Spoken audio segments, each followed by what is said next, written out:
नमस्कार विद्यार्थी मित्रांनो, आजच्या चालू घडामोडीमध्ये तुम्हा सर्वांचं मनपूर्वक स्वागत. विद्यार्थी मित्रांनो, आजच्या भागामध्ये आपण जे महत्त्वाचे 10 प्रश्न इथे तयार होतील त्या प्रश्नांकडे जाणार आहोत आणि त्या प्रश्नांचं विश्लेषण देण्यासाठी मी असिस्टंट प्रोफेसर रमेश घोरपडे आपण आजच्या भागामधला पहिला प्रश्न बघूयात. मित्रांनो, या ठिकाणी लक्ष द्या.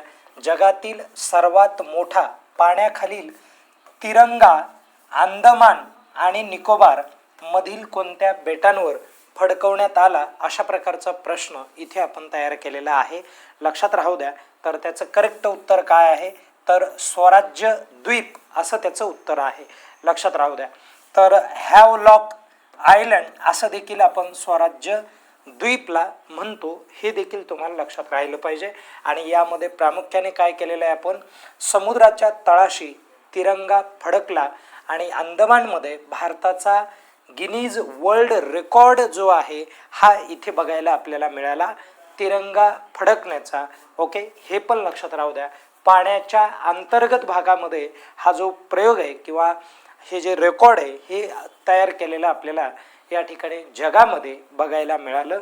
आणि आजचा पुढचा प्रश्न काय आहे बघा, तर उत्तर टेक सिम्पोजियम 2026ची जी मुख्य थीम आहे, संकल्पना आहे, ती मुळात काय आहे, तर ती संकल्पना रक्षा त्रिवेणी संगम अशा पद्धतीची आहे. हे लक्षात राहू द्या. त्रिवेणी संगम म्हणजे काय, तर आपलं जे काय सैन्य आहे आणि त्याचबरोबर सैन्यांना तंत्रज्ञानाची जोड द्यायची आहे आणि त्याचबरोबर उद्योगाची देखील आपल्याला काय करायची आहे, जोड देण्याचा जो काय प्रयत्न आहे हा शासनाच्या माध्यमातून केला जाणार आहे. लक्षात राहू द्या. आपले जे काय संरक्षण मंत्री आहेत राजनाथ सिंग, हे त्या ठिकाणी काय होते तर उपस्थित होते. हे देखील तुम्हाला इथे लक्षात ठेवायचे. उद्घाटन हे त्यांच्या माध्यमातून झालेलं आपल्याला बघायला मिळेल. आणि पुढे भारतातील कापूस उत्पादकता वाढवण्यासाठी आणि शेतकऱ्याचं उत्पन्न हे दुप्पट करण्यासाठी आलं लक्षात, कोणते अभियान या ठिकाणी चालू केलेलं आहे, दुप्पट झालं पाहिजे हा उद्देश त्या पाठीमागचा आहे. तर ते जे अभियान आहे ते कस्तुरी या ठिकाणी मिशन जे आहे हे आपण चालू केलेलं आहे. ओके, कापूस क्रांती असं बिलकुल त्याचं उत्तर लिहायचं नाही. ओके, लक्षात ठेवा. कापूस उत्पादन शेतकरी बांधवांसाठी मोदी सरकारचा मोठा निर्णय आणि देशभरात कापूस उत्पादकता मिशनला मोदी सरकारची मंजुरी. आणि या मिशनसाठी, या महत्त्वपूर्ण अभियानासाठी 2030-31 साठी प्रामुख्याने 5,659 कोटी जे आहे एवढं जे काय म्हणजे हे आहे बजेट आहे, या बजेटला मंजुरी दिलेली आहे. आणि भारत कापूस उत्पादनामध्ये अग्रेसर असणारा देश ठरणार आहे किंवा आत्मनिर्भर असा देश झाला पाहिजे. जगात कापूस उत्पादनात आपण आघाडीवर असलो पाहिजेत, हा या पाठीमागचा जो काय उद्देश आहे हा इथे आपल्याला बघायला मिळतोय.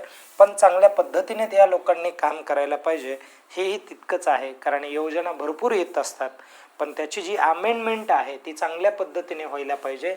नाबार्डचा वाडी हा जो कार्यक्रम आहे हा प्रामुख्याने कोणत्या क्षेत्रावर लक्ष केंद्रित करतो, अशा पद्धतीचा प्रश्न विचारलाय.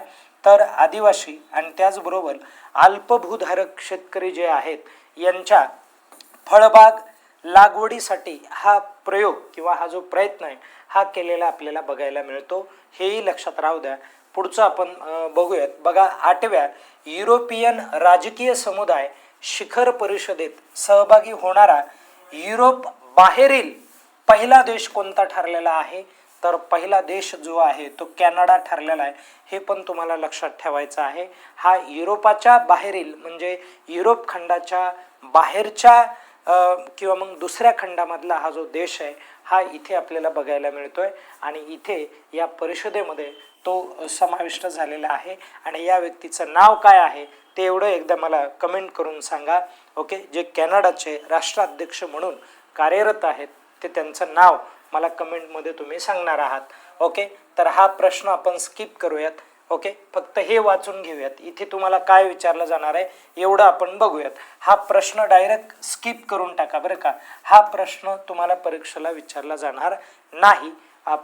ओके, तर थोडासा वरवरच विचारला जाणार आहे तुम्हाला. असं विचारलं जाईल इथे, थॉमस कप हा कोणत्या खेळाशी संबंधित आहे, अशा प्रकारचा प्रश्न इथे तुम्हाला पडू शकतो, म्हणून हे देखील लक्षात राहू द्या. तर हे बॅडमिंटन या खेळाशी संबंधित असतो आणि 2026ला थॉमस कप हा जो आहे तर चीनने प्रामुख्याने हा जिंकलेला आहे, हेही लक्षात राहू द्या. इथे हा एक महत्त्वाचा मुद्दा आहे. आता पुढे बघा, विजेता चीन ठरलेला आहे, उपविजेता फ्रान्स ठरलेला आहे आणि त्यानंतर भारत हा सेमीफायनलमध्ये गेला होता आणि त्या ठिकाणी हरला आणि आपण कांस्य पदक आपल्या नावे केलेलं आहे, म्हणून हे देखील लक्षात राहू द्या. आणि थॉमस कप हा जो आहे, हा थॉमस कप किंवा ही जी स्पर्धा आहे ही कुठे आयोजित करण्यात आलेली होती, तर डेन्मार्कमध्ये आयोजित करण्यात आलेली होती. हा पण प्रश्न विचारला जाईल.